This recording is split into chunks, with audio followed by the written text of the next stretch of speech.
कहानी के शुरू में हम एक मिलिट्री डॉग मैक्स को देखते हैं जो अमेरिकन फौज का हिस्सा है। वो अपने साथी सोल्जर्स के साथ अफगानिस्तान के एक खतरनाक टेररिस्ट इलाके में मिशन पर जा रहा था। मैक्स एक बेल्जियम मेलिनाइज ब्रीड का डॉग है जिसे विस्फोटक सूंघने और दुश्मनों की हरकतें पकड़ने की खास ट्रेनिंग दी गई है। उसका हैंडलर और सबसे करीबी दोस्त कायल नाम का एक आर्मी ऑफिसर है जो मैक्स पर अपनी जान से भी ज्यादा भरोसा करता है। दोनों की जोड़ी इतनी परफेक्ट थी कि कई मुश्किल मिशन उन्होंने साथ में पूरे किए थे। इस बार भी जब कायल और उसकी पूरी टीम एक गाँव पर पहुंचती है तो मैक्स अपने इशारों से कायल को एक घर की तरफ ले जाता है। अंदर जाकर वो एक कारपेट के नीचे छुपा हुआ सीक्रेट कंपार्टमेंट सूंघ कर निकालता है जिसमें भारी मिकदार में असलाह और गोलियां छुपाई गई थी। मिशन पूरा होने के बाद कायल अपनी बेस पे लौट आता है और अपने पिता रे और माँ पमिला के साथ वीडियो पर बात करता है। रे एक रिटायर्ड मिलिट्री ऑफिसर है और अपने बेटे पर बहुत फख्र करता है। वही कायल का एक छोटा भाई जस्टिन एक आम अमेरिकी लड़का है जिसे गेम खेलना और बाइक चलाना बहुत पसंद है। उसे कुत्तों पर कभी खास दिलचस्पी नहीं रही, लेकिन कायल के लिए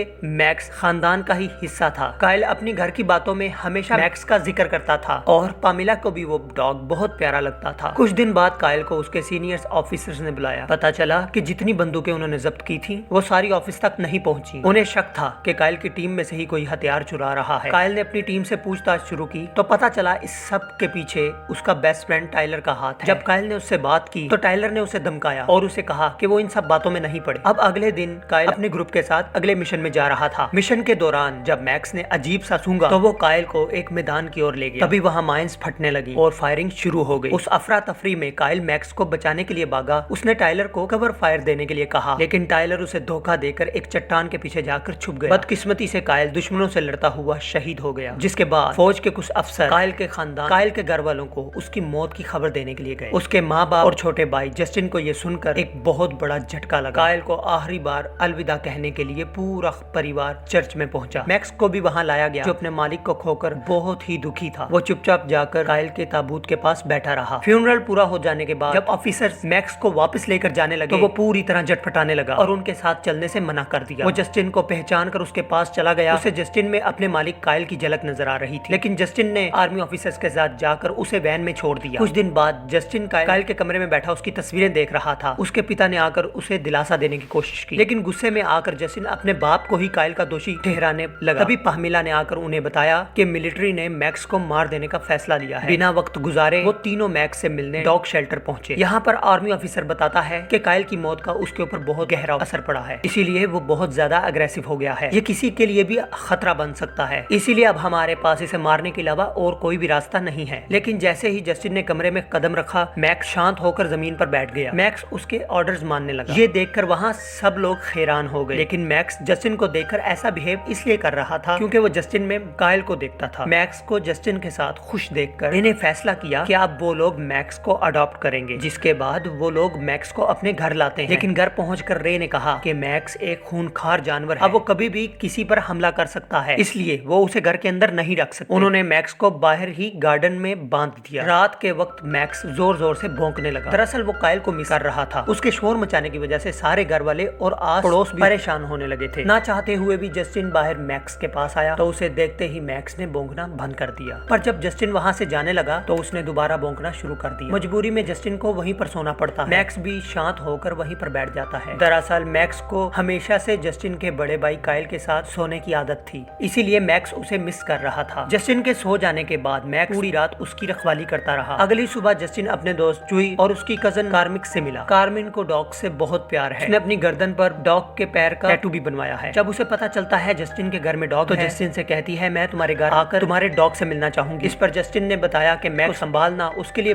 बहुत मुश्किल होता है क्योंकि वो बहुत खूनखार है। इस पर कार्मेन ने कहा कि उसने डॉग्स के बारे में काफी स्टडी किया है और वो मैक्स को ट्रेन करने में उसकी बहुत मदद कर सकती है। अगले दिन कार्मेन और चुई उसके घर आते हैं, जहाँ पर कार्मेन जस्टिन को समझाती है कि डॉग्स को किस तरह से कंट्रोल किया जाता है। कुछ ही घंटों की प्रैक्टिस में जस्टिन मैक्स को अपने साथ घुमाने लगा। जिसके बाद रात को सभी डिनर कर रहे थे तो अचानक बाहर से मैक्स के जोर जोर से भौंकने की आवाजें आने लगी। तभी दरवाजे पर घंटी बजी। जस्टिन ने देखा कि दरवाजे पर टाइलर था। उसके माँ बाप टाइलर को देखकर बहुत खुश हुए। टाइलर ने बताया कि एक मिशन के दौरान उसे काफी चोटें आई थी, इसीलिए वो कुछ दिनों की छुट्टी लेकर घर वापस आया है। बाद में वो जब लोग टाइलर को मैक्स से मिलाने ले गए तो मैक्स उसे देखकर जोर जोर से भौंकने लगा और आपे से बाहर हो गया। गुस्से में मैक्स ने अपनी चेन तोड़ डाली और टाइलर पर हमला कर दिया। बड़ी मुश्किल से जस्टिन और कार्मेन ने उसे शांत किया और टाइलर की जान बचाई। सबको समझ नहीं आया कि मैक्स मैक्स टाइलर को देख के इतना एग्रेसिव क्यों हो गया, लेकिन असल में तो मैक्स को सब याद था। उसका मालिक काइल कैसे मरा था और किसने उसे धोखा दिया था। अगले दिन जस्टिन मैक्स को घुमाकर वापस आया तो वहाँ एक पिंजरा रखा हुआ था। उसकी माँ ने बताया कि ये पिंजरा मैक्स के लिए है ताकि वो किसी और पर हमला न कर सके। रात में मैक्स को घर पर ही छोड़कर जस्टिन अपने डैड और मॉम के साथ परेड देखने के लिए जाता है, जहाँ पर बहुत सारे क्रैकर्स भी फट रहे होते हैं। जस्टिन को मैक्स की याद आना शुरू हो जाती है। वो उसकी चिंता करता है, वो उसकी फिक्र करता है, क्योंकि उसे पता है कि वो कहीं ना कहीं पटाखों की आवाज से डरा हुआ होगा। वो भागता हुआ अपने घर में वापस आता है, जहाँ पर मैक्स सच में बहुत ज्यादा डरा हुआ था। वो उसकी चाबी को खोलता है, लेकिन वहाँ से मैक्स बाहर नहीं निकलता, इसलिए जस्टिन खुद उसके साथ अंदर जाकर बैठ जाता है और मैक्स को शांत करता है। अगले दिन टाइलर ने रे से उनके वर्कशॉप में कुछ काम करने के लिए जगह मांगी, क्योंकि रे टाइलर को अपने बेटे जैसा समझता था, इसीलिए रे ने भी उसको इजाजत दे दी। टाइलर ने रे से झूठ बोला कि उसे काइल की मौत का बहुत दुख है, लेकिन असल में वो अपने पुराने असलहे के धंधे को वहीं से शुरू करना चाहता था। बाद में जब रे ने टाइलर से काइल की मौत के बारे में पूछा तो टाइलर ने झूठे आंसू बहाकर झूठी कहानी बनाकर बताई कि काइल की मौत का असली जिम्मेदार मैक्स है।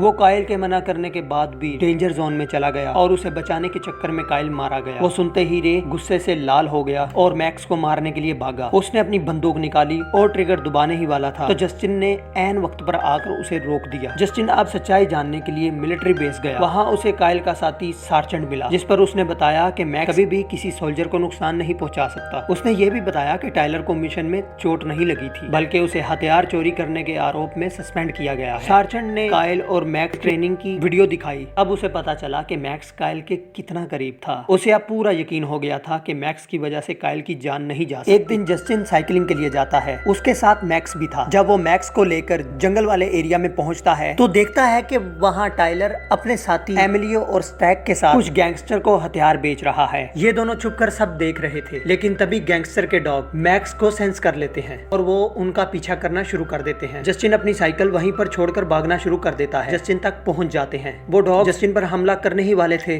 तभी मैक्स उन पर अटैक करके जस्टिन को बचा लेता है। ये दोनों किसी तरह से सड़क पर आ जाते हैं और वहाँ से जस्टिन लिफ्ट लेकर अपने घर आ जाता है। घर आकर वो देखता है कि टाइलर और उसका पार्टनर स्टैग वहाँ पर पहले से मौजूद थे। जस्टिन की साइकिल को जंगल में देखकर वो समझ गए थे कि वो उनके बिजनेस का राज जान चुका है। टैग ने अपने हाथ पर झूठी चोट दिखाकर इल्जाम उस पर लगा दिया। उन्होंने जस्टिन के माँ बाप से शिकायत करके कि वो जल्द से जल्द मैक्स को कहीं दूर भेज दे। जब जस्टिन नहीं माना तो टाइलर उसे अपने साथ अकेले में ले आया और उसके पूरे परिवार को जान से मारने की धमकी दी। अपने परिवार की जान बचाने के लिए जस्टिन मैक्स को भेजने के लिए राजी हो गया। कुछ ही देर में डॉग शेल्टर के लोग आकर मैक्स को ले गए। जस्टिन इसके बाद हमेशा चुपचाप रहने लग गया था। जस्टिन के फादर उसके पास जाते हैं और पूछते हैं कि तुम्हें क्या हुआ है, अगर कोई बात है तो मुझसे बताओ। लेकिन जस्टिन उन्हें कुछ नहीं बताता। जस्टिन के पिता को भी अब टाइलर पर शक होने लगा था, इसीलिए वो अपने वेयर हाउस की तरफ जाता है तो देखता है कि टाइलर स्टैक के साथ एक बॉक्स को गाड़ी में रख रहा है जिसके अंदर हथियार हैं। पर इससे पहले कि वो कुछ कहें, इनका साथी एमिलियो उन्हें गन पॉइंट पर लेकर किडनैप कर लेता है। उधर मैक्स डॉग शेल्टर में कंट्रोल से बाहर हो रहा था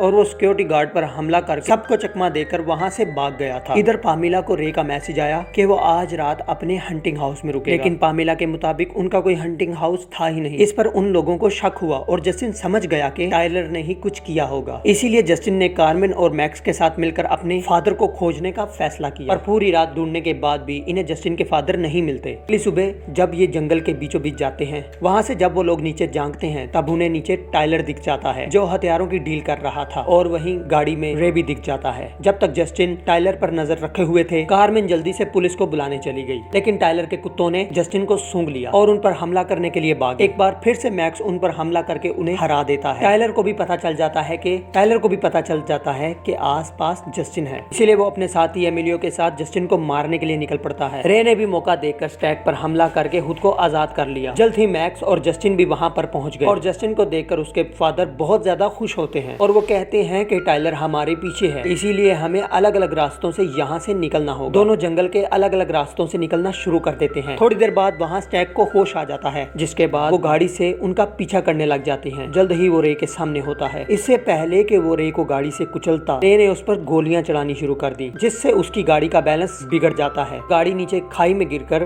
ब्लास्ट हो जाती है और स्टैक की मौत हो जाती है। उधर दूसरी तरफ टाइलर ने जस्टिन को पकड़ लिया। वो उसे जान से मारना चाहता था। जस्टिन की वजह से उसकी बनी बनाई डील खराब हो गई थी। वो जस्टिन को गोली मारने ही वाला था, तभी उसके ऊपर मैक्स हमला कर देता है। इस हमले में टाइलर के साथ मैक्स भी ब्रिज से नीचे गिर जाता है। टाइलर की तो वहीं पर मौत हो जाती है, लेकिन मैक्स अब भी जिंदा है, पर वो बहुत जख्मी हो गया है। तभी कारमेन पुलिस के साथ पहुंच गई और बाकी सारे बदमाश पकड़े गए। अगले दिन दिखाया जाता है कि मैक्स बुरी तरह से इंजर्ड है और जस्टिन की फैमिली उसकी शुक्रगुजार है, क्योंकि उसी की वजह से जस्टिन और रे की जान बच पाई। वो फैसला करते हैं कि मैक्स को अपने साथ वो अपने घर के अंदर ही रखेंगे। आखिर में जस्टिन और मैक्स काइल की कब्र पर खड़े थे। जस्टिन ने काइल का शुक्रिया अदा कर पहली बार काइल को सल्यूट किया और इसी के साथ ये कहानी खत्म हो जाती है। क्या आपके पास भी ऐसा कोई जानवर है जिसे आप घर का हिस्सा मानते हैं? कमेंट करके जरूर बताना। और अगर वीडियो पसंद आई हो तो चैनल को सब्सक्राइब जरूर कीजिएगा और वीडियो को लाइक जरूर कीजिएगा। हमद शहजाद स्टोरी वाला आपके लिए हर रोज एक ऐसी स्टोरी लेकर आता रहेगा। मिलते हैं आपसे नेक्स्ट वीडियो में।